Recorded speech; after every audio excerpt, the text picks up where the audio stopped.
अस्सलाम वालेकुम।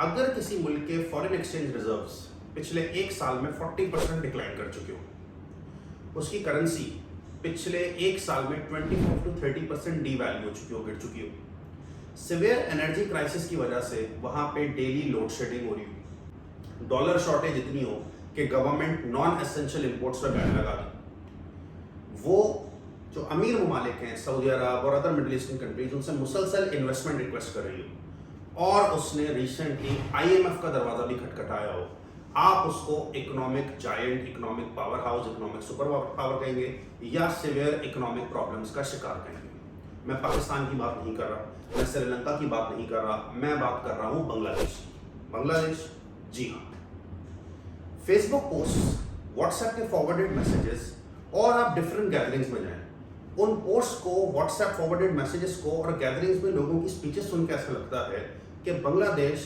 इकोनॉमिकली एक बहुत स्ट्रॉन्ग लेवल पे जा रहा है, उसकी इकोनॉमी बहुत अच्छा परफॉर्म कर रही है।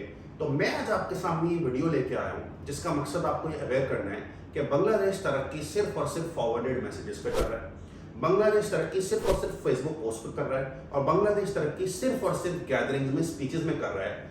रियलिटी में मैं आपके साथ फैक्चुअल डिस्कशन शेयर करने लगा हूं कि बांग्लादेश इस वक्त सिवियर किस्म के इकोनॉमिक क्राइसिस का शिकार है। फेसबुक मैसेजेस, फेसबुक पोस्ट और व्हाट्सएप के फॉरवर्डेड मैसेजेस के मुताबिक बांग्लादेश इतनी तरक्की कर रहा है कि वो इंडिया को भी पीछे छोड़ चुका है।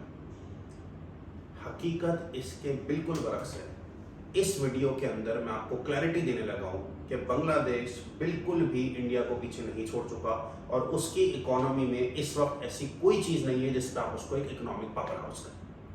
अच्छा, मजेदार बात यह है कि चंद साल पहले बांग्लादेश को दुनिया के तमाम इकोनॉमिस्ट्स और मैगजीन्स और मीडिया एक इकोनॉमिक मिरेकल कहते थे। वर्ल्ड बैंक की 2-3 साल पुरानी प्रेडिक्शन के मुताबिक बांग्लादेश की जीडीपी थोड़े ही अरसे में डेनमार्क और सिंगापुर को बीट कर देगी, ये वर्ल्ड बैंक की रिपोर्ट है। But today as I speak everything is shattered. From an economic miracle Bangladesh इस वक्त सिवियर इकोनॉमिक क्राइसिस का शिकार हो चुका है। ऐसा कैसे हुआ, how everything got shattered in a matter of few years, ये मैं आपको बताने लगा हूं। बांग्लादेश जो है वो दुनिया का सेकंड लार्जेस्ट एक्सपोर्टर है क्लॉथ का। उसकी गारमेंट इंडस्ट्री की आप रिसर्च कर सकते हैं, वो दुनिया का सेकंड लार्जेस्ट क्लॉथ एक्सपोर्टर है और वो वर्ल्ड का 6th largest human resource exporter है। ह्यूमन रिसोर्स एक्सपोर्ट समझते हैं कि उसके वर्कर्स हर जगह एक्सपोर्ट किए जाते हैं।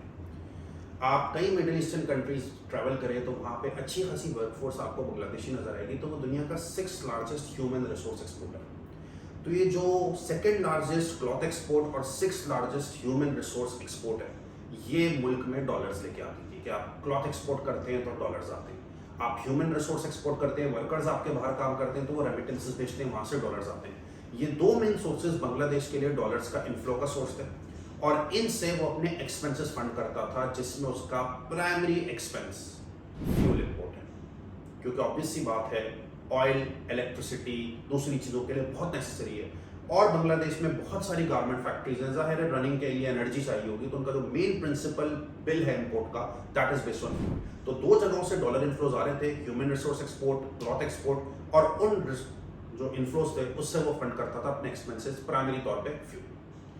कोविड पेंडेमिक ने इनकी गारमेंट इंडस्ट्री को शदीद तरीके से डैमेज किया क्योंकि दुनिया में लॉकडाउन हो गया तो ऑर्डर्स कम हो गए। रशिया यूक्रेन वॉर ने उसको और अफेक्ट किया और रशिया यूक्रेन वॉर के बाद दुनिया में महंगाई, आप सब फील कर रहे होंगे, इतनी बढ़ गई है कि अब जो इनके वर्कर्स बाहर रह रहे हैं वो अब कम पैसे भिजवा रहे हैं क्योंकि जहाँ पे वो काम कर रहे हैं वहाँ भी इन्फ्लेशन है हर जगह, तो उनके अब खर्चे ज़्यादा हो रहे हैं जिसकी वजह से उनके पास सेविंग्स कम है और वो सेविंग्स अपने मुल्क रेमिट कम करवा रहे हैं। तो Covid pandemic, Russia Ukraine war ने इनके गारमेंट ऑर्डर्स को डिस्टर्ब किया जिसकी वजह से डॉलर्स के इनफ्लोज रुक गए और इन्फ्लेशन ने, रशिया यूक्रेन वॉर के बाद भी बड़ी इन्फ्लेशन है, उसने महंगाई जब इंक्रीज की तो जो वर्कर्स बाहर काम कर रहे हैं उनको खर्चे ज्यादा हो रहे हैं तो वो रेमिटेंसेस कम सेंड कर रहे हैं, तो सेकंड सोर्स से भी डॉलर इनफ्लोस कम हुए।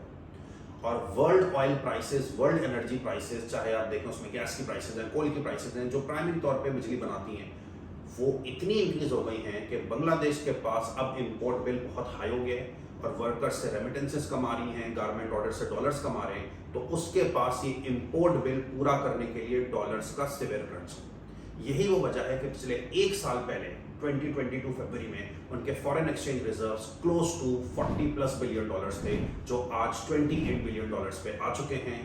इस डॉलर क्रंच की वजह से उनकी करेंसी 2022 के स्टार्ट के अंदर 86 बांग्लादेशी टका टू यूएसडी थी, जो अब 108 बांग्लादेशी टका टू यूएसडी हो चुकी है। 25 से 30% का डिक्लाइन आ चुका है।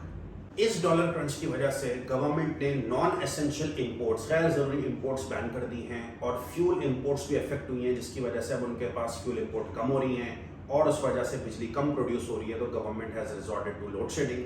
वो सऊदी अरब और दूसरी कंट्रीज से बार बार कह रहे हैं कि आप हमारे पास इन्वेस्टमेंट करें, हमारे मुल्क में रिजर्व्स दें, और इन सब से भी मसला हल नहीं हुआ।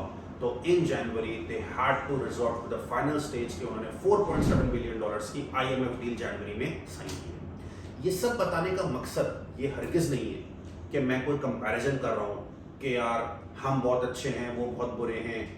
नो डाउट उन्होंने इकोनॉमिकली और पॉलिसी वाइज हमसे बहुत अच्छा परफॉर्म किया है and economically they are much better than us, policy wise they are much better than us. But इस वीडियो का मकसद कोई कंपैरिजन, क्रिटिसिज्म या एनालिसिस नहीं है। सिर्फ ये है कि हम लोग व्हाट्सएप के फॉरवर्डेड मैसेजेस, फेसबुक के पोस्ट पे कि भाई ये बहुत तरक्की कर रहा है, इसकी इकोनॉमी बहुत हुआ है, कुछ मैंने पोस्ट देखे 100 बिलियन डॉलर इनके रिजर्व्स कह रहे थे। तो ऐसा बिल्कुल भी नहीं है। आपके पास कोई भी न्यूज़ आए, आप पहले उसकी रिसर्च किया करें, फिर फॉरवर्ड किया करें। तो आज के बाद जो भी आपको इनकी तरक्की के बारे में बताए कि यार ये ऐसे परफॉर्म कर रहे हैं, उसको ये वीडियो ज़रूर शेयर कीजिएगा। वैसे भी लोगों को शेयर करके अवेयरनेस पैदा करें। उम्मीद है आपको ये पसंद आई होगी। अपना बहुत ख्याल रखिएगा। Take care. अल्लाह हाफिज़।